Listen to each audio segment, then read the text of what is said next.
Most common side effects include injection site reactions, fever, and tiredness. If you switch to Cabenuva, attend all treatment appointments. It feels good to just live in the moment. With every other month Cabenuva, I'm good to go. Ask your doctor about Cabenuva today. Progress toward global net zero will take big thinking put into even bigger action. It starts with us developing and deploying carbon capture and storage to help lower our carbon intensity, while also developing partnerships to create world-class storage hubs to help other industries, like cement, reduce their emissions too. Innovating toward lower carbon solutions today while helping others do the same for the future. That's energy in progress. From morphing faces to reactive art, a visit to SIGGRAPH to see how computer graphics and AI are transforming industries. Tomorrow at 5 a.m. Now at 5, another Southern California school district could be adopting a policy regarding transgender students. The ongoing debate happening now in Orange. And a blast shakes up a Boyle Heights neighborhood. The new security video, it shows the moment a box truck explodes, shattering windows and damaging nearby cars. Also, Hurricane Hillary is intensifying and churning closer to our coastline. We're tracking its movements and the drenching rain it could bring here to Southern California. The Ktla 5 News at 5 starts right now.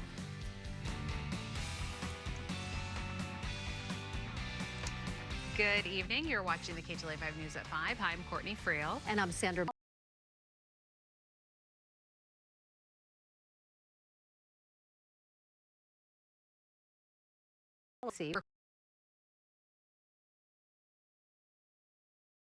Require parents be notified if a student identifies as transgender.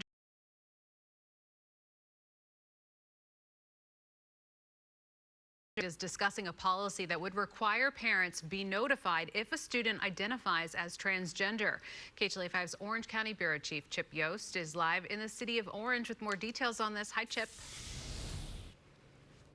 Yeah, hey there, Courtney and Sandra. This is expected to be another one of those long meetings with a lot of intense debate and people already showing up. Let's show you some video here from outside of the boardroom at the Orange Unified School District's Board of Education, where they're going to be holding a meeting here in just a little while. Now, part of the meeting starts at 5 o'clock, but the main part, as I'll talk about in a moment, starts at 7. And that involves this question: should parents be notified if a child, say a 5th grade boy, comes in, tells his teacher he wants to be identified as a girl going forward? Should that require the teacher or someone from the school to notify the parents? Well, some school board members think that should be required. They want to put it in writing. Here is a copy of a policy that they are proposing that will be on the agenda tonight. The policy says in part, the school district shall notify the parents within 3 school days from the date any district administrator or certificated staff becomes aware that a student is A, requesting to be identified or treated as a gender other than the student's biological sex or gender listed on the student's birth certificate or any other official records. Also, a parent should be notified if the student is accessing sex-segregated school programs and activities, including athletic teams and competitions, or using bathroom or changing facilities that do not align with the student's biological sex. Now, among those opposed to this new policy proposal is the teachers union. A little earlier, we asked the teachers union president why. In my experience, whenever students identify with a gender or name different than assigned by birth, teachers have notified me that parents were already aware of this and were already supportive or understanding of that situation. But if it happens, say a boy's been going to a school for 5 years, his name's Johnny.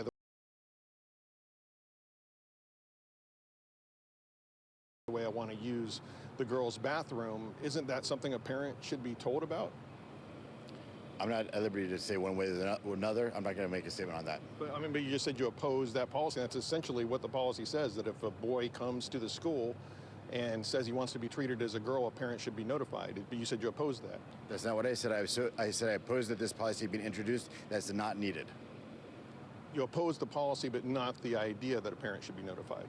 I'm not going to take a stance one way or the other whether or not the parent should be notified. I'm saying that this policy is not needed. Now, we did reach out to the 2 board members who are proposing this policy. One got back and said they couldn't do an interview until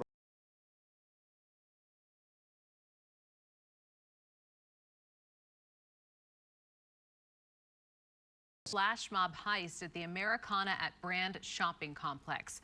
Police say 23-year-old Ivan Isaac Ramirez of Los Angeles is the first person directly connected to the flash mob. They are still searching for a second suspect, 21-year-old Brianna Jimenez. A warrant has been issued for her arrest. At least 30 people made off with around $400,000 in merchandise from Yves Saint Laurent. Ramirez was booked on several charges, including organized retail theft, burglary, grand theft, and conspiracy. Meantime, Los Angeles Mayor Karen Bass and local law enforcement leaders are taking action to address the recent surge in retail thefts. This morning, Mayor Bass announced the formation of a new task force to crack down on retail thefts. The task force went into effect last night.